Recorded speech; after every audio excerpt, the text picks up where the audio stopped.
Hello everyone, मैं प्रिया यादव स्वागत करती हूँ आप सभी का आपके अपने YouTube channel GK boost your brain पर। साथियों, आज हम सीटेट एग्ज़ाम की बेस्ट स्ट्रेटजी यहाँ पर लेकर आए हैं कि आप सीटेट का एग्ज़ाम फर्स्ट अटेम्प्ट में कैसे क्वालिफाई करें। ये मेरा सेल्फ एक्सपीरियंस है कि मैंने कैसे इसको क्लियर किया, कौन सी बुक्स पढ़ी, क्या मेरा टाइम मैनेजमेंट रहा। यदि आप इस एग्ज़ाम को 1-2 नंबर से पहले नहीं क्लियर कर पाए हैं तो इस बार कैसे क्वालिफाई होगा। अगर आपने अभी तक कुछ भी नहीं पढ़ा तो हम मान के चल रहे हैं कि हमारे पास लगभग 1 मंथ है। कुछ लोगों के पास इससे भी ज़्यादा टाइम रहेगा क्योंकि एग्ज़ाम 1 मंथ चलेगा, तो बहुत से लोगों का बाद में होगा, लेकिन 1 मंथ हम मानकर यहाँ पे चल रहे हैं, तो आप अभी भी इसकी कंप्लीट तैयारी कर सकते हैं। चलिए देखते हैं कि इसके लिए क्या क्या ज़रूरी है, क्या पढ़ें और कैसे पढ़ें। देखिए, हमें पहले तो ये समझना है कि हम अब क्या पढ़ें, हमारी क्या स्ट्रेटजी रहे 1 मंथ में और कैसे पढ़ें। हमें यह तो पता है कि सीडीपी पढ़नी है, लेकिन उसमें क्या पढ़ें, कैसे पढ़ें, क्योंकि सीटेट एग्ज़ाम बहुत इजी है। आप इसको टफ ना मान के चलिए, बस ये रटने वाला नहीं है। जैसे आपका टेट होता है कि आप 1 लाइनर क्वेश्चन आते हैं, या तो वो चीज़ होगी या नहीं होगी, ये सिद्धांत किसने दिया किसने नहीं दिया। मगर सीटेट में ऐसा नहीं है। आपको सीटेट को थोड़ा समझ के साथ चलना पड़ेगा कि क्वेश्चन को 1 से 2 बार पढ़िए कि क्या बोल रहा है, आपको फिर उसका आंसर उसी में मिल जाता है। फिर मोस्ट इम्पॉर्टेंट है यहाँ पर, देखिए, टाइम मैनेजमेंट, कि टाइम मैनेजमेंट कैसे करें। सब लोग पढ़कर जाते हैं मगर मेजॉरिटी इसकी रहती है कि बहुत से लोग तो 150 क्वेश्चन देख भी नहीं पाते हैं। हम सभी को पता है 150 नंबर का पेपर है, 30-30 नंबर के 5 पोर्शन हमें करने हैं, कोई निगेटिव मार्किंग नहीं है, लेकिन इतना ज़्यादा लेंदी पेपर या टाइम हमें लगता है कि हम पूरे क्वेश्चन ही नहीं देख पाते। तो इस पर भी डिस्कस करेंगे, पहले कौन सा पोर्शन करें फिर कौन सा करें, मैंने कैसे किया कि मेरा हो गया, मुझे टाइम इतना ज़्यादा कम नहीं वहाँ पे लगा था। टैग वर्ड्स आप बोलिए या सीटेट का बेस बोलिए, कॉन्सेप्ट बोलिए, सब इसी में है कि आपको इस स्ट्रेटजी को पकड़ना होगा। देखिए, अगर आप ये सोच रहे हो कि 140 प्लस कैसे लाएं, 150 कैसे लाएं, तो ये वीडियो उसके लिए नहीं है, क्योंकि मेरा ऐसा मानना है कि 1 मंथ में जिन्हें 140 लाना या सीटेट में टॉप करना है तो उनकी तो तैयारी 60 to 70% हो चुकी होगी। उनका तो अब फ्रेश मार्क्स चलेगा या फिर रिवीजन टाइम चल रहा। ये उनके लिए है जो लास्ट टाइम में भी इस एग्ज़ाम को कैसे क्वालिफाई करना चाहते हैं, कैसे क्लियर करना चाहते हैं। जब मैंने फर्स्ट बार दिया था तो मेरे मन में ये चीज़ नहीं थी कि क्या मार्क्स 120 आए या 140 आए, लेकिन हाँ, एक चीज़ ज़रूर थी कि क्वालिफाई हो जाए तो आगे जो वैकेंसी आएंगे तो उसमें एलिजिबल हो जाए। आप इसको देखिएगा। फिर बुक लिस्ट, कौन सी बुक लिस्ट है, और देखिए मेरा स्कोर कार्ड भी यहाँ पर है। ऐसा नहीं है कि इस स्कोर कार्ड को दिखाने का कुछ और मतलब है, सिर्फ एक मोटिवेशन है आपके लिए कि आप कम टाइम में भी सीटेट को मेन कॉन्सेप्ट समझेंगे कैसे और कैसे वो मार्क्स ला सकते हैं। सिर्फ आपके मोटिवेशन के लिए मैंने ये स्कोर कार्ड अपना यहाँ पर लगाया है। मान के चलिए कि आप अभी भी 100 प्लस, फिर तो आपके ऊपर है कि आप कितनी ज़्यादा से ज़्यादा तैयारी करते हैं, लेकिन इतने की तैयारी, इतने की प्रिपरेशन आप अभी भी 100 प्लस की तैयारी, इसकी प्रिपरेशन आप अभी भी कर सकते हैं। तो देखिएगा कि मेरे यहाँ पर 111 मार्क्स आए हैं टोटल। ये मेरा फर्स्ट अटेम्प्ट ही था, उसके बाद मैंने इतना सोचा नहीं, क्योंकि बार बार क्या होता है कि सीटेट भी लाइफ टाइम के लिए वैलिड हो गया और फर्स्ट टाइम में ही मेरे दोनों ही पेपर क्वालिफाई हो गए। सेकंड पेपर में मेरे 103 मार्क्स थे और मैंने तैयारी भी ऐसे ही करी थी कि एटलीस्ट ऐसा ना हो कि एक पेपर में 140 आ गए तो दूसरे पेपर में पता चला ना क्वालिफाई हो, क्योंकि मेहनत वही लगती है। हमारा हिंदी है, हमारा सीडीपी है, मैथ्स है, ये जो हम पढ़ते हैं हम दोनों के लिए ही पढ़ते हैं। तो आपकी कोशिश एटलीस्ट, अगर आप फर्स्ट टाइम देने जा रहे हैं या आप क्वालिफाई अभी तक नहीं कर पाए, तो ये कोशिश रहे कि आप, ज़्यादातर लोग दोनों ही एग्ज़ाम देते हैं, तो आपका क्वालिफाई हो जाए। चलिए यहाँ पर देखते हैं आगे कि इसके लिए और हमारी स्ट्रेटजी क्या है। अब देखिएगा, सीटेट का बेस, तो सीटेट एग्ज़ाम का आपका बेस बनेगा सबसे पहले। अगर आपने अभी तक बिल्कुल नहीं पढ़ा है, कुछ नहीं देखा है, तो आप एनसीएफ 2005 पूरा पढ़िए। इस एनसीएफ से ऐसा नहीं है कि आपको कोई सीडीपी में ही फ़ायदा होगा, ना, आपको हिंदी में, मैथ्स में, इंग्लिश में, ईवीएस में, सारे पोर्शन में ये एनसीएफ आपके लिए यूज़फुल रहेगा। कैसे? क्योंकि ये एक हमें बेस देता है। सीटेट समझ ही इस चीज़ की है कि कैसे हम बच्चे को पॉजिटिव लेंगे, बच्चे में कैसे हम सकारात्मक बच्चे को कैसे हम सकारात्मक समझेंगे, ये हमारा एनसीएफ बताता है कि बच्चे पर हमें कोई एक्स्ट्रा बर्डन नहीं डालना है, उसे खेल खेल में पढ़ाना है, उसकी समझ विकसित करनी है, उसको दंड नहीं देना है, उसको मारना नहीं है। ये सारी चीज़ें आप एनसीएफ में पढ़ेंगे कि बच्चे के साथ हमारा बिहेवियर स्कूल में एज ए टीचर हमारा बिहेवियर कैसे रहना चाहिए।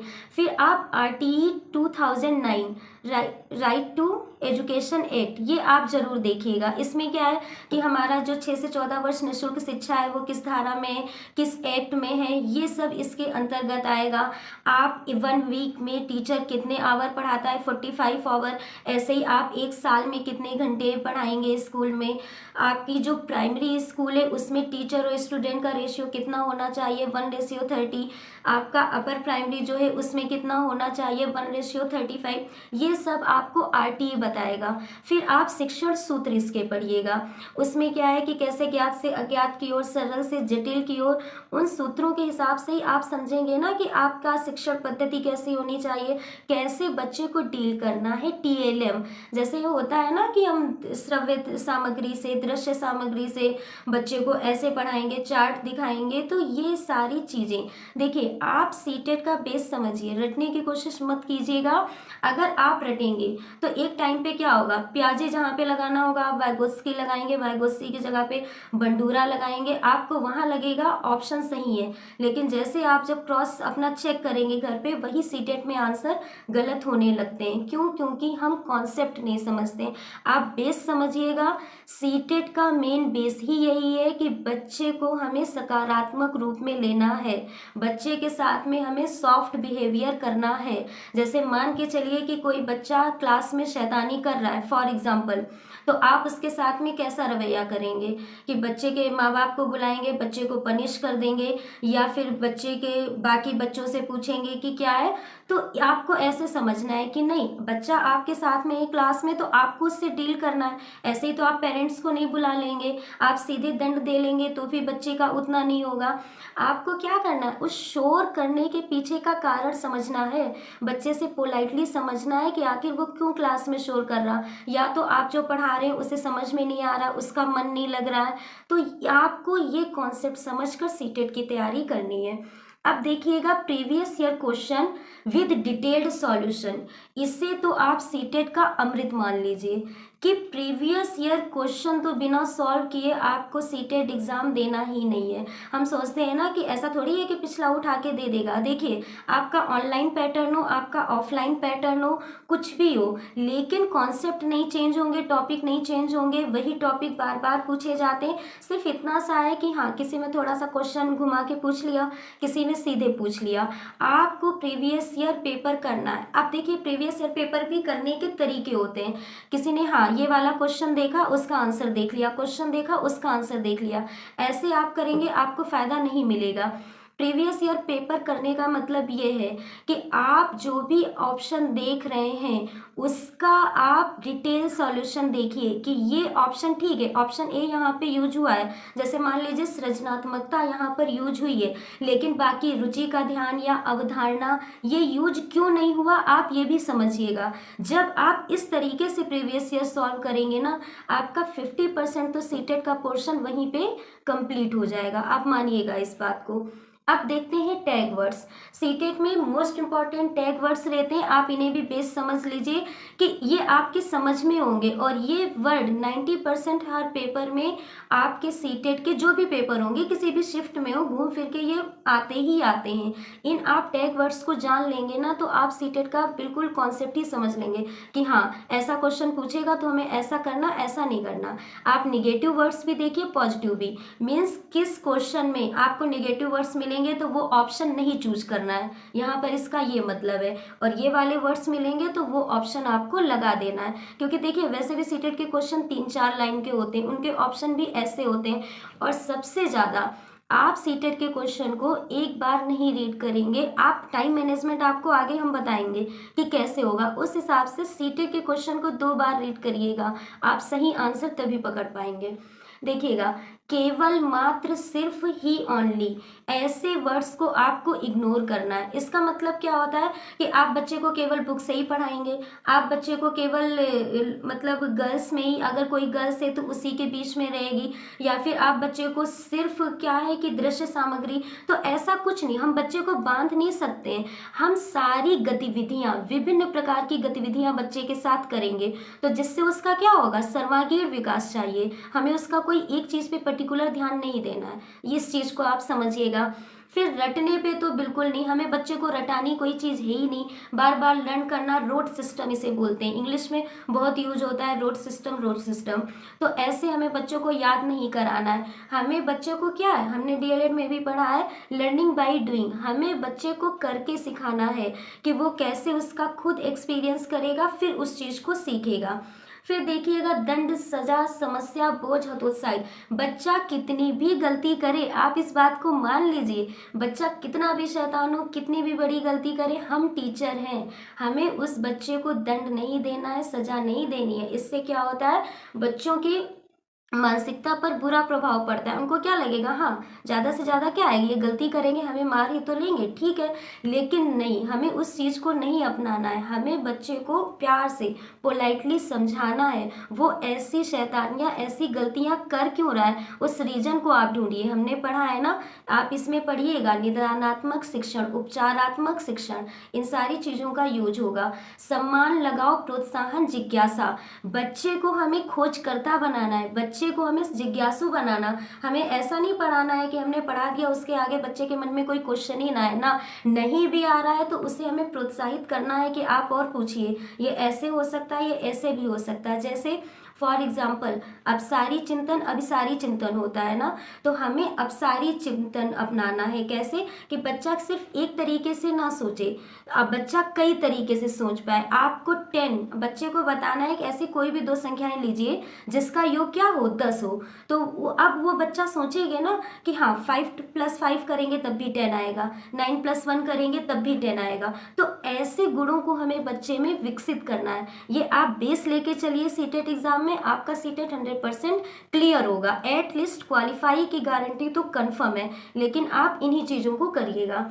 फिर देखिएगा, बच्चे को पुस्तक केंद्रित, शिक्षक केंद्रित नहीं बनाना है, बाल केंद्रित हम वैसे भी पढ़ रहे हैं, हमने एनसीएफ में भी पढ़ा है कि अब हमारी जो भी पढ़ाई है, जो भी हम शिक्षा देंगे वो बाल केंद्रित है। बाल केंद्रित का मतलब क्या, कि बच्चे की रुचि के अनुसार, कि ये बच्चा है, ये उसकी साइकोलॉजी है, ये उसकी मानसिकता है, उसको देखते हुए हम उसको किस हिसाब से डील करें, हम बच्चे को अपने हिसाब से नहीं ढालेंगे, याद रखिएगा। फिर एक खाली स्लेट, कोरी पटिया हमें बच्चे को नहीं समझना। ये बार बार क्वेश्चन आता है ना कि क्या बच्चा हमारे लिए एक ब्लैंक स्लेट है, तो नहीं। जैसे बच्चे का प्रथम समाज हमने क्या माना, परिवार, भले ही वो हमारे पास 5 साल में आता है, स्कूल में 6 वर्ष में आता है, लेकिन उससे पहले वो अपने परिवार के बीच तो रहा है ना, तो बच्चे ने उस 4 से 5 साल में बहुत चीज़ें सीखी होती हैं, उसके पास कई अनुभव होते हैं, तो हमें बच्चे को एक बिल्कुल कोरी स्लेट समझकर नहीं पढ़ाना है, व्यावहारिक कुशलता उसमें लानी है। फिर है लैंगिक असमानता, आप लैंगिक असमानता नहीं रखेंगे क्लास में, ऐसा नहीं यूज करेंगे कि हाँ, जैसे कि ज़्यादातर होता है ना मैथ्स, अरे लड़कियाँ उतनी मैथ्स नहीं सीखेंगी, बेटा आप आइए, आप इस क्वेश्चन को करिए, आप जल्दी कर लेंगे, क्यों, क्या लड़कियाँ मैथ्स नहीं सीख सकती, ऐसी चीज़ों से हमें बचना। हमें बालक बालिका का कोई वही नहीं है कॉन्सेप्ट, हमें बालक हो या बालिका हो, सारे बच्चों को एक समान रखना है। वास्तविक दैनिक जीवन से जोड़ना है, जैसे बताया गया ना, किताबी भाषा नहीं, सिर्फ बुकिस्ट नॉलेज पे उसे डिपेंड नहीं करना है, वास्तविक दैनिक जीवन से जोड़ना है। आप उसको कोई भी जीके का क्वेश्चन बता रहे हो, पर्यावरण अध्ययन समझा रहे हो, तो आप उसे दे दीजिए, आप उसे होमवर्क में दे दीजिए कि अपने पास जाइएगा, आपके आसपास जो भी ऐसे पौधे लगे हों उनके नाम लिख के लाइएगा। वो बताएगा ना कि मेरे घर के पास ये पेड़ लगा था, ऐसी उसकी पत्तियां थी, ऐसा उसमें फूल है, तो उसे आप दैनिक जीवन से जोड़कर ही पढ़ाएंगे। त्रुटियों को महत्व ना देना, होता क्या है ना कि बच्चे की आप गलतियों को, फिर वैसे वही चीज़ है कि उसको आप इग्नोर करेंगे और बच्चों को उसके हिसाब से एक अनुकूल वातावरण देंगे। ऐसा नहीं कि बार बार उसको हम पिंच कर रहे हैं, अरे तुमसे तो नहीं होगा, तुम तो वैसे भी इतनी गलतियां करते रहते हो, तुम्हारा तो काम ही है गलतियां करना। ऐसा हमें कुछ भी बच्चे के लिए मेंटेलिटी रखनी ही नहीं है और उसके सामने यूज भी नहीं करना है कि वो बच्चा हमारा हतोत्साहित हो जाए। फिर देखिएगा निष्क्रिय। निष्क्रिय वर्ड भी ऐसा है कि क्लास को कभी भी निष्क्रिय नहीं बनाना है, बच्चों को हमें जागरूक रखना है, जिज्ञासु रखना है और समावेशी शिक्षा देनी है। ऐसी कक्षा जिसमें कोई अगर हमारे दिव्यांग बच्चे भी हैं और सारे बच्चे हैं तो सबको हमें एक साथ बिठाकर एक साथ शिक्षा देनी है, उनको कोई भी अलग अलग वर्गों में विभाजित नहीं करना है। फिर देखिएगा रोजगार, व्यावसायिक उच्च ग्रेड की शिक्षा। हमें वो शिक्षा नहीं देनी है कि बच्चों से बोले कि हाँ ये पढ़ लो, फिर इस चीज़ में तुम्हें ये रोजगार, ये नौकरी, ये तुम्हें ग्रेड, तुम्हें ए+ ही लाना, ए+ ही लाना, ऐसा कुछ नहीं है। हमें बच्चे को व्यवहारिक शिक्षा देनी है और ज़्यादा से ज़्यादा दृश्य और श्रव्य साधन जो है, TLM जो है, सामग्रियां हैं, उनका यूज करना है। ठीक है, तो ये थे हमारे टैग वर्ड्स। आप इन्हें टैग वर्ड्स समझिए, आप इन्हें सीटेट का बेस समझिए, लेकिन इन्हीं को समझ के आप सीटेट के पेपर को सॉल्व कर पाएंगे।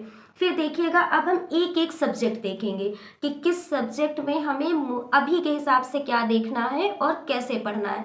तो देखिएगा अगर आपने चाइल्ड डेवलपमेंट साइकोलॉजी में अभी तक कुछ भी नहीं पढ़ा है, जो बिल्कुल ज़ीरो से हैं, फिर से पढ़ना चाहते हैं, आप एक 4 से 5 घंटे की मैराथन क्लास करिएगा। देखिए मैं यहाँ पे जो भी चैनल का नाम ले रही हूँ, जो भी बुक बता रही हूँ, कुछ भी ऐसा नहीं किसी का प्रमोशन, कुछ ये मेरा पर्सनल एक्सपीरियंस है। और सीटेट ऐसी चीज़ है, इतना कॉन्सेप्ट वाला, समझ का इजी बहुत है, बस आपको समझना है। तो आप किसी एक सॉलिड चैनल पे या फिर जो सही से पढ़ा रहे हैं आप उन्हीं पे विश्वास कर सकते हैं, वरना ऑप्शंस में बहुत कन्फ्यूजन रहती है जब हमारी मेन जो उस आंसर की आयोग देता है। इसके लिए मैं बता रही हूँ कि आप एक 4 से 5 घंटे की सबसे पहले मैराथन क्लास करिए, और वो लेट्स लर्न की हम सभी जानते हैं, आप हिमांशी मैम की करिए, मैंने उनकी करी है, बहुत सारे लोगों की करी है, उनके भी यही सजेशंस हैं। आप उनकी मैराथन क्लास करिए और सिर्फ देखिएगा नहीं, एक एक वर्ड नोट करिए, आप उसके नोट्स बनाइए, और जो वो अपने मुंह से भी बताती हैं, वर्बली बताती हैं, ओरली बताती हैं, आप उसको भी नोट करिएगा। जब आप उस मैराथन क्लास को बाय नोट, आप सिर्फ ऐसे देखेंगे कोई फायदा नहीं मिलेगा, आप नोट कर लेंगे, आप खुद देखेंगे कि हाँ अब CDP मेरे समझ में आ रही है। इसके बाद में कुछ ऐसे कॉन्सेप्ट हैं जिनको आपको पर्टिकुलर टॉपिक देखना है, क्योंकि वो टॉपिक, एक तो आप मैराथन देखेंगे उसमें आपका all over A to Z है CDP, लेकिन उसके बाद में आपके कुछ ऐसे टॉपिक हैं जिनको आप अलग से भी, चाहे आप बुक से पढ़िएगा और चाहे आप ऐसे यूट्यूब पे डाल लीजिएगा, तो आप उन टॉपिक को पढ़िएगा। जैसे जीन पियाजे, Vygotsky, Kohlberg, Thorndike, Skinner, Pavlov, Kohler, Bandura, McDougall और मैस्लो का मार्क्स सिद्धांत और सिगमंड फ्रायड, ब्लूम्स टैक्सोनॉमी। ये ज़्यादा नहीं है पढ़ने में, ऐसे ये 7 से 8 आपकी थ्योरी हैं, ये आपके सिद्धांत हैं, आप इन्हें पढ़िएगा। क्योंकि और सब इसलिए देखना जरूरी है क्योंकि अब वैसे भी इतनी शिफ्ट में पेपर होता है, किसी में जीन पियाजे से 2 क्वेश्चन पूछ सकता है तो अगले में कोहलबर्ग से 7 से 8 क्वेश्चन पूछ लेगा। तो आप इनकी थ्योरी जरूर पढ़ के जाइएगा। और ऐसा नहीं है, अब इसको पढ़ने का तरीका ना कि पढ़ना तो है पता है, लेकिन कैसे पढ़ें, आप डिफरेंस लेकर चलिएगा अपने माइंड में कि हाँ जीन पियाजे ने क्या कहा था, 4 अवस्थाएं बताई थी, फिर उन 4 अवस्थाओं में मूर्त वाली में क्या बताया था, पूर्व संक्रियात्मक में क्या बताया था, अच्छा इंद्रिय गामक में इंद्रियों से बच्चा करता है, अपनी सारी चीजें सीखता है बच्चा इंद्रियों के द्वारा, फिर मूर्त में क्या करता है, अच्छा ठीक है उसमें पलटावी गुण आ जाता है, ये कॉन्सेप्ट आ जाते हैं ऐसे। फिर वाइगोत्स्की ने क्या कहा, तो जीन पियाजे ने कहा पहले विचार आती है फिर भाषा आती है, संज्ञान से भाषा है। फिर आप कहेंगे अच्छा नहीं, वाइगोत्स्की ने क्या कहा, वाइगोत्स्की ने ज्यादातर सामाजिक सांस्कृतिक बात की है कि बच्चे में सामाजिक और सांस्कृतिक गुण होने चाहिए। वाइगोत्स्की ने कहा पहले भाषा आती है फिर विचार आता। आप ऐसे डिफरेंस करके पढ़िएगा तभी आप पेपर में ऑप्शंस क्लियर लगा पाएंगे, वरना इसका उसमें ऐसे हो जाता है। कोहलबर्ग आपको याद होना चाहिए, कोहलबर्ग ने नैतिक तर्कणा दी है। उन्होंने क्या, हमारा ये डिलेमा वाला था जो हिंज वाला था, 3 लेवल बताए, पारंपरिक, पूर्व पारंपरिक, ये वाले, उसमें 6 स्टेजेस बताए। आपको ऐसे करके ये चीज़ आपके दिमाग में बसी होनी चाहिए। थॉर्नडाइक ने हमारे क्या बताए, प्रमुख नियम बताए, गौड़ नियम बताए, किस पर एक्सपेरिमेंट किया, बिल्ली पर किया। ऐसे स्किनर ने क्या बताया, क्रिया प्रसूत इन्होंने सिद्धांत दिया, इन्होंने किस पर एक्सपेरिमेंट किया। कॉलर ने चिंपैंजी पे किया, इन्होंने कौन सी चीज़ बताई, इनका क्या सिद्धांत था, अनुबंधन के बारे में बताया। बंडूरा ने ज़्यादातर इन्होंने सामाजिक तो बताया लेकिन एक अवलोकनात्मक सिद्धांत दिया था।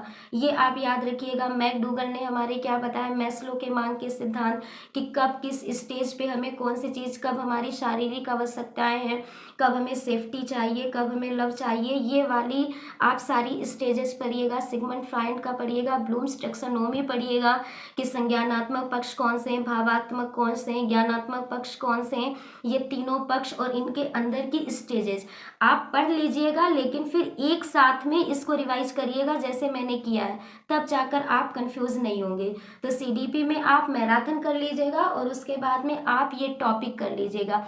प्लस पर डे आपको एक प्रीवियस ईयर पेपर कराना ही कराना है, ठीक है, आपको बिल्कुल। और वो प्रीवियस ईयर पेपर आप ऐसे मान लीजिए दिन में आपको अब 4 से 5 घंटे टाइम देना है, अगर सीटेट आपको लास्ट टाइम में क्वालिफाई करना है तो। उसके बाद में आपको सोने से पहले previous year paper per day एक पेपर आपको सॉल्व करके ही सोना है। उससे आपको ये पता चलेगा कि अच्छा ये जीन प्याजे से मेरा 2-3 क्वेश्चन हमेशा गलत जा रहा है, इसका मतलब अभी मुझे और देखना जरूरी है। प्रीवियस ईयर की एनालिसिस करके आपको जो टॉपिक नहीं आ रहा है उस टॉपिक को आपके पास जो बुक हो उस बुक से देखिएगा या यूट्यूब पे सीधे डाल के देखिएगा। और कहीं से आप प्रीवियस ईयर पेपर नहीं कर पाते हैं तो लास्ट टाइम पे मान के चलिए 15 नवंबर के आसपास से मैं भी इसके जो इम्पोर्टेंट क्वेश्चन है प्रीवियस ईयर पेपर है विद डिटेल्ड सॉल्यूशन सॉल्व करवाऊंगी, तो आप वहां से करिएगा या आपको जो चैनल पसंद हो उससे करिएगा। मेरा इस बार का कॉन्सेप्ट ये है कि आप लोगों का सीटेट एटलीस्ट क्वालिफाई हो जाए इस बार। फिर नंबर्स का क्या है, आपको हमेशा हम जानते हैं 6-7-8 महीने में फिर से सीटेट आता है, होता रहता है। आप नेक्स्ट टाइम आप जितनी ग्रो कर सकते हैं वो करिएगा। सीडीपी के लिए अगर आप ये सोच रहे हैं कि ये तो हो गया ऑनलाइन, फिर मुझे कोई बुक चाहिए, तो देखिएगा ये एक बुक है फर्स्ट रैंक पब्लिकेशन की, सीडीपी की। ये सीडीपी बहुत अच्छी दी है, वन लाइनर भी है, सारी थ्योरी है, सारे कॉन्सेप्ट हैं। देखिए मैंने रीड के टाइम ली थी, कॉन्सेप्ट पे आपको मैं इसीलिए कह रही हूँ कि देखिए हमारे जो टॉपिक है वो नहीं चेंज होंगे। आप इस बुक को टेट पढ़ कर दीजिए, सी टेट पढ़ कर दीजिए, सुपर टेट पढ़ कर दीजिए, रीड पढ़ कर दीजिए, क्योंकि इस एक बुक से ही मैंने रीड क्वालिफाई किया, सी टेट क्वालिफाई किया, यूपी टेट क्वालिफाई किया। जो भी बुक है, बुक मेरे पास एक ही एक है, लेकिन वो हर एग्जाम में क्या होती हैं, यूजफुल हो जाती हैं, ठीक है। अब हम नेक्स्ट देखेंगे हिंदी। तो हिंदी में पेडागोजी, आप पेडागोजी कैसे करेंगे, जो मैंने एनसीएफ बताया, आरटीई बताया, टैग वर्ड्स बताए, उनके आधार पे आपकी पेडागोजी हो जाएगी। उसकी समझ, फिर एक गद्यांश पद्यांश वो हमारे आते हैं, और फिर विलोम तत्सम तद्भव, ये चीज़ें मुश्किल से 3 से 4 क्वेश्चन आएंगे। कभी कभी विलोम शब्द तत्सम शब्द जो भी आपका पैसेज है उसी से पूछ लिया जाता है। तो ग्रामर बहुत ज़्यादा सी टेट में नहीं आती है, यूपी टेट में आती है। तो हिंदी में आपको पैसेज सॉल्व करना है। आगे मैं ये भी बताऊंगी कि पैसेज में भी ट्रिक कैसे लगे, क्योंकि हमें टाइम मैनेजमेंट देखना है था, तो ये सारी चीज़ें देखनी है। आप हिंदी में मेन पेडागोजी समझिएगा, पैसेज समझिएगा, आपकी हिंदी वहीं से हो जाएगी। और फिर भी आप जो 3-4 नंबर की ग्रामर देखना चाहते हैं तो हम सबके पास ये रहती है आदित्य पब्लिकेशन बुक। इससे आप विलोम शब्द, मुहावरे और तत्सम तद्भव ऐसा देख लीजिएगा, आपके क्वेश्चन इससे फंस जाएंगे। नेक्स्ट हम देखते हैं ईवीएस। देखिए ईवीएस के लिए आपकी एनसीईआरटी मोस्ट इम्पॉर्टेंट है। एनसीईआरटी से सीधे सीधे ईवीएस के क्वेश्चंस बनते हैं, आप जरूर पढ़िएगा। 3rd, 4th, 5th 1 to 5th के लिए ये 3 क्लास की एनसीईआरटी ईवीएस की मोस्ट इम्पॉर्टेंट है। बाकी अगर आपको बुक मिल जाए आप पढ़ सकते हैं, तो आप 8th तक की भी पढ़ लीजिएगा, क्योंकि अब प्राइमरी में भी 1-2 क्वेश्चन अपर प्राइमरी के डालने लगे हैं। बाकी जैसे कि ये एससीईआरटी की बुक है क्लास 7th की, ये यूपी की है, यूपी के बेसिक स्कूल की है। ऐसे ही आपकी एनसीईआरटी की भी बुक आती हैं, आप उनको ले लीजिएगा। तो साथ में मैं आपको बुक लिस्ट जो जो यूजफुल है वो भी बताती जा रही हूँ। इसके साथ में आप मैराथन क्लास करिएगा ईवीएस की। मैंने बहुत सारे चैनल देखे, लेकिन जो मुझे सही लगा तो वो है सचिन एकेडमी। तो ये मेरा पर्सनल एक्सपीरियंस है कि अगर आप ईवीएस कहीं से पढ़ना चाहते, देखिए मैं तो कराऊंगी ही आपको, इसमें कोई डाउट नहीं है। क्वेश्चंस भी, प्रीवियस ईयर भी, और जो भी मैराथन का भी मुझे लगेगा सब। लेकिन फिर भी मेरा ये सजेशन है कि अगर आपको कहीं और से पढ़ना है तो आप सचिन एकेडमी वहाँ से ईवीएस पढ़िएगा, लेट्स लर्न वहाँ से सीडीपी पढ़िएगा। आपका मोस्टली 30 नंबर के पोर्शन में 27-28 कहीं नहीं जाएंगे, आएंगे ही। नेक्स्ट हम देखते हैं मैथ्स। देखिए मैथ्स में हमारी पेडागोजी, फिर से मैंने बताया पेडागोजी आप एक बार पढ़ेंगे ना, कहीं से भी मैराथन देखिएगा या जो ये मैंने बताया आरटी एनसीएफ ये सब देखिएगा, इनसे तैयार हो जाएगी। और बेसिक रूल्स मैथ्स में बहुत जरूरी, बेसिक रूल्स का आप समझते हैं आपको इकाई का अंक निकालना आना चाहिए, कैलकुलेशन दे देते हैं 7.5 प्लस 4.5 माइनस ये, आपको ये वाली कैलकुलेशन आनी चाहिए। दूसरा बेसिक रूल्स में क्या है कि आपको रेक्टेंगल का एरिया, आयत का क्या होता है, अच्छा वर्ग है तो फिर वर्ग का एरिया क्या होगा, बस ये वाले मेन आपको बेसिक देखने हैं।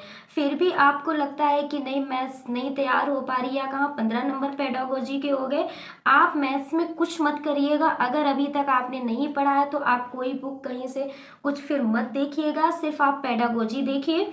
और उसके बाद में ये एक टारगेट के आते हैं 30 से 35 रुपए का है, इसमें आपकी मैथ्स 30 मार्क्स के दिए हैं और प्लस सॉल्यूशन बहुत अच्छा दिया है, तो आप ये ले लीजिएगा। और प्लस मैथ्स पूरी आप प्रीवियस ईयर ही सॉल्व करिए, जितने क्वेश्चन प्रैक्टिस कर सकते हैं उतने क्वेश्चन प्रैक्टिस करिए।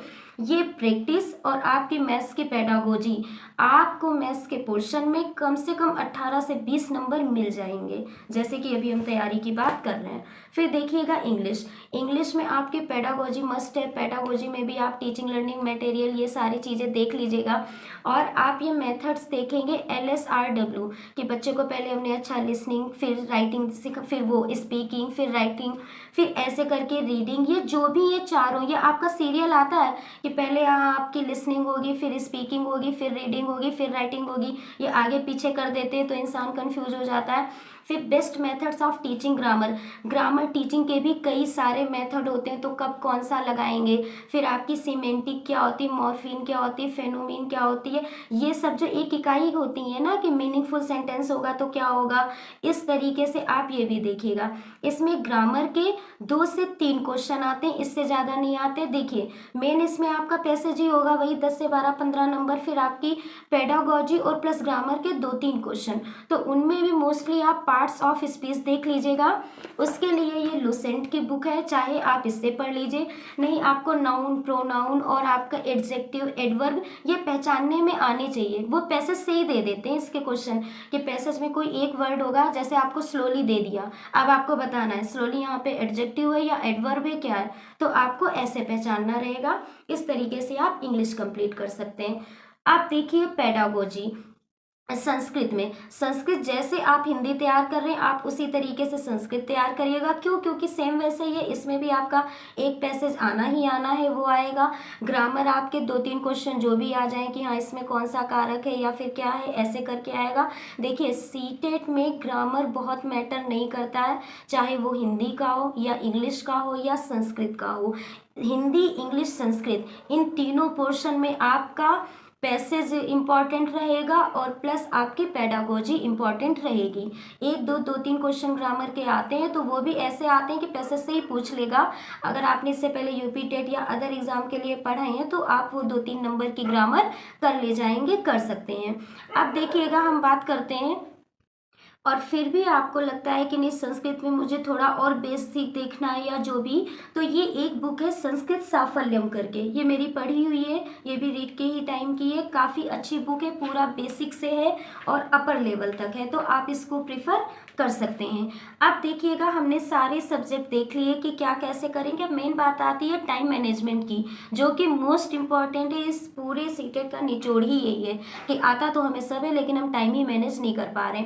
जो मैंने ट्राई किया ये मेरा पर्सनल एक्सपीरियंस है, और आप ये वीडियो मैं अभी इसलिए बना रही हूँ क्योंकि मुझे ये स्ट्रेटजी बाद में नहीं देनी थी, कि आप अपनी प्रैक्टिस से ही ये स्ट्रेटजी लगाइए, तब आपको पता चलेगा कि हाँ आपकी ये काम कर भी रही है या नहीं कर रही है। आप फर्स्ट 1 घंटे 15 मिनट में, आपका 2.5 घंटे का पेपर होता है, 1 घंटे 15 मिनट में आप ये कोशिश करिएगा, और हो भी जाता है कि 3 सब्जेक्ट कर लीजिए, एक CDP, दूसरा हिंदी, तीसरा EVS। ये 3 सब्जेक्ट आपको वैसे तो 1 घंटे तक ही, और चलिए 5-10 मिनट और ले लीजिए, लेकिन कम से कम 1.25 घंटे में आपको ये तीनों सब्जेक्ट कर ही लेने हैं। इसके बाद में आपके 2 ही बचेंगे, आपने संस्कृत ली होगी तो संस्कृत करेंगे, इंग्लिश होगी तो इंग्लिश, और फिर आपकी बचेगी मैथ। मैथ्स। तो देखिए इंग्लिश और मैथ ये दोनों ही चीज़ें होती हैं जो ज़्यादातर बच्चे, हाँ ऐसा नहीं है कि किसी को आती नहीं है या फिर कम ज़्यादा, लेकिन हाँ थोड़ा सा तो टाइम टेकन है ही। बाद के आपके बचे सवा घंटे में आप ये दोनों सब्जेक्ट कर सकते हैं।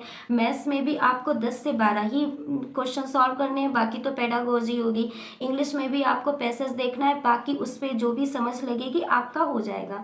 और कोशिश तो आप यही करिए कि पहले 3 सब्जेक्ट आप CDP EVS हिंदी 1 घंटे के ही लगभग कर लीजिए, तो इन दोनों के लिए टाइम मिले। बाकी 1-2 क्वेश्चन तो ऐसे भी होते हैं कि आप मार्क करके छोड़ देते हैं कि हाँ अगर दोबारा देखना पड़ा तो वो भी हम देख सकते हैं। तो वो टाइम आप ऐसे लेकर चलिएगा, आपका पेपर नहीं छूटेगा अगर आपने इन 3 सब्जेक्ट को ऐसे कर लिया। और रही बात क्वालिफाई की, तो क्वालिफाई के लिए भी मैं यही बोलूँगी कि CDP हिंदी और EVS 90 मार्क्स के हैं। इनको आपको ऐसी तैयारी ही नहीं करनी है कि थोड़ा कर लेते हैं थोड़ा रहने देते हैं। अगर आप ऐसे करेंगे तो आपको लास्ट में चलकर दिक्कत आएगी, पेपर इतना फिर क्वालिफाई आसानी से नहीं होगा। ये 3 सब्जेक्ट आप उंगलियों पे लेकर चलिए, क्लियर करके चलिए कि CDP EVS और हिंदी को 90 ऑन 90 में से बहुत ज़्यादा मेरा 1-2 नंबर जाएगा। और नंबर आ जाते हैं CDP में, मेरे अपर प्राइमरी में तो 29 और इसमें 28 थे। 1 से 2 क्वेश्चन आपका गलत होगा, EVS में भी 1-2 गलत हो गए, मान लीजिए हिंदी में भी 1-2 गलत हो गए, तो 90 इन 3 सब्जेक्ट के 90 में से आप 85 तो ऐसे ही लेकर आइएगा। आपके लिए OBC के लिए 82, जनरल के लिए 90 क्वालिफाई है। फिर बचे आपके बाकी 2 सब्जेक्ट, तो आप इंग्लिश और मैथ्स या संस्कृत और मैथ्स इतनी तो आप पेडागोजी और 2-4 क्वेश्चन कर ही सकते हैं कि उनमें आपके 30 में से अगर आप 15-15 भी दोनों पोर्शन से लाए, 60 नंबर का जो अभी बचा है उन दोनों को मिला के आप 30 नंबर भी लाए, तो इधर आपके 85 और 30 आप बहुत अच्छे से 100 के और ज़्यादा एबव निकल जाएंगे। इस तैयारी के साथ इस स्ट्रेटजी को आप रखिएगा, आपका पेपर अच्छे से क्वालिफाई हो जाएगा। बाकी आपकी अपनी मेहनत है, आप 120, 125, 140 आप जितना ज़्यादा टाइम यूज कर सकते हैं, 6 से 7 घंटे दे सकते हैं और अच्छे से समझ सकते हैं, फिर आपका वैसे ही निकल जाएगा। अब देखिएगा एक चीज़ और है, पैसेज की ट्रिक, ये भी मोस्ट इंपॉर्टेंट है और ये टाइम मैनेजमेंट के अंदर ही मैंने रखी है, क्योंकि पैसेज हर कोई पढ़ता है, सब कोई करते हैं, लेकिन इतने लेंदी पैसेज आते हैं कि पढ़ने में बहुत टाइम जाता है। एक ट्रिक है, मैंने अपनाई है और मेरे लिए यूजफुल रही भी है, चाहे वो हिंदी का पैसेज हो या वो इंग्लिश का हो, दोनों का ही हो। हम लोग क्या करते हैं कि पैसेज में सीधे पैसेज आया और पैसेज पढ़ना शुरू कर दिया, पढ़ते गए पढ़ते गए पढ़ते गए पढ़ते गए, फिर लास्ट में देखा, फिर वो क्वेश्चन पढ़े, फिर वो क्वेश्चन पढ़ने के बाद फिर उस पैसेज में वो क्वेश्चन ढूंढने लगे। आपको ऐसा नहीं करना। फॉर एग्जाम्पल जैसे ये इंग्लिश का पैसेज मैंने यहाँ पे लिया है, ये इंग्लिश का पूरा इधर ये इतना बड़ा पैसेज है, आप पैसेज को पहले मत पढ़िए, मानिए मेरी बात, और इसको आप प्रैक्टिस सेट में ट्राई करिए, इसको आप प्रीवियस ईयर में ट्राई करते हैं। अगर आपको लग रहा है ठीक है तो ठीक, नहीं तो फिर आप जैसे करते हैं वैसे करिएगा। आप पहले पैसेज मत पढ़िए, एटलीस्ट शुरुआत के 3 से 4 क्वेश्चन पे एक नज़र डालिए, सिर्फ आपको नज़र डाल के सिर्फ क्वेश्चन रीड करना, इसके सिवा कुछ भी नहीं करना है। कि आप पढ़ लीजिए कि पहला क्वेश्चन ये, दूसरा ये, तीसरा ये, उसके बाद आप जाइए पैसेज पढ़िए। होता क्या है कि जब आप क्वेश्चन पे एक नज़र डाल लेंगे, मुश्किल से 10 से 15 सेकंड लगेगा, फिर पैसेज पढ़ेंगे तो पैसेज में जैसे ही उस क्वेश्चन में कोई तो वर्ड यूज हुआ होगा जो पूछा गया होगा, फिर वहाँ पे आपको तुरंत मिल जाएगा, अच्छा ये वाला वर्ड था, अच्छा ये तो इस लाइन में। तो आप सोचिएगा, करके देखिएगा, आपका पैसेज में टाइम बचेगा। जैसे इसका फर्स्ट क्वेश्चन है, how many words are usually used by an English speaking person. आपको थोड़ा सा उल्टा दिखेगा क्योंकि फ्रंट कैमरा है। तो अब इसमें देखिए 5000 वर्ड्स ये पूछ रहा है कि 5000 वर्ड्स, 10,000 वर्ड्स, कितने वर्ड्स यूज हुए। अब अगर किसी ने इस क्वेश्चन पे नज़र डाल ली, जहाँ ऊपर की लाइन में 5000, 10,000 ऐसी चीज़ मिलेगी, तुरंत हो जाएगा ना कि अच्छा यही वाला तो क्वेश्चन था, ये वाला मिल गया। सेकेंड क्वेश्चन देखिए, इसका पूछ रहा है कि जो आपका ऑफ्टन वर्ड्स है, इसकी आपका सिनोनिम बताना है। नीचे वाले में पूछ रहा है रिमार्केबल वर्ड है, तो इस रिमार्केबल वर्ड्स का एंटोनिम, मैंने बताया ना कि एंटोनिम सिनोनिम भी जो आते हैं ग्रामर के पैसेज से ही होता। अगर आपने क्वेश्चन में नज़र डाल लिए कि रिमार्केबल के बारे में पूछ रहा है एंटोनिम, देखिए या तो आपको एंटोनिम सिनोनिम इतना याद हो कि आप सीधे उसका ऑप्शन लगा ले, नहीं तो हम क्या करते हैं, उस लाइन में देखते हैं कि इस लाइन में रिमार्केबल क्या मीनिंग दे रहा है, फिर हम सोचेंगे अच्छा इसका एंटोनिम, तो इस लाइन के हिसाब से रिमार्केबल ये मीनिंग दे रहा है तो इसका एंटोनिम ये हो सकता है, तो उस हिसाब से आप तुरंत यहाँ पर गेस कर ले जाएंगे इस लाइन लाइन में रिमार्केबल है, इसके बारे में तो वाकई नीचे क्वेश्चन पूछा गया है, तो इसका यहाँ पे ज़्यादा ध्यान देना है। इस तरीके से आप पैसेज करेंगे, आपका पैसेज में भी टाइम काफ़ी बच जाएगा। तो मेरा आज का स्ट्रेटजी देखिए, टाइम मैनेजमेंट, कौन सा पोर्शन कैसे करें, कौन सा बाद में करें, किसके लिए कितना टाइम रखें, प्लस पैसेज कैसे करें, क्या क्या पढ़ें। और अभी से आपके पास में टाइम है, आप एक एक सब्जेक्ट उठाइए, CDP लीजिए, हिंदी लीजिए, फिर EVS लीजिए, मैथ्स में, इंग्लिश में, संस्कृत में, आप जो भी लेते हैं, इन मैथ्स तो कंपलसरी, इंग्लिश, संस्कृत और प्लस मैथ्स, प्रीवियस ईयर लगाइए, भरपूर प्रैक्टिस कीजिए। 3 पोर्शन को आप कॉन्सेप्ट देखिए, थ्योरी देखिए, एकदम अपनी बिल्कुल उंगलियों पे लेकर चलिए कि हाँ बिल्कुल कॉन्सेप्ट है। बाकी 1 या 2 सब्जेक्ट, ये आपके ऊपर है कि आपको कौन सा सब्जेक्ट थोड़ा सा टफ लग रहा है, आप उसमें ज़्यादा दिमाग फिर मत लगाइए, सिर्फ उसका प्रीवियस ईयर कीजिए और पेडागोजी करिए, आपका सीटेट अच्छे से क्वालिफाई हो जाएगा। क्वालिफाई ही नहीं, आप 100 एबव मार्क्स आराम से ले आएंगे। आपको पसंद आया हो मेरा ये वीडियो, लाइक करें, सब्सक्राइब करें, बाकी जो भी साथी हैं उनके साथ शेयर करें, और आपको जो चैनल पसंद आए उससे पढ़िए। बाकी मेरी कोशिश रहेगी कि सीटेट एग्ज़ाम तक मैं भी आपके लिए जितने भी यूजफुल टॉपिक्स या वीडियो हो सकते हैं वो सभी कवर करवा दूँ। Thank you so much. जो भी आपके सजेशन हो वो कमेंट बॉक्स में बताइएगा।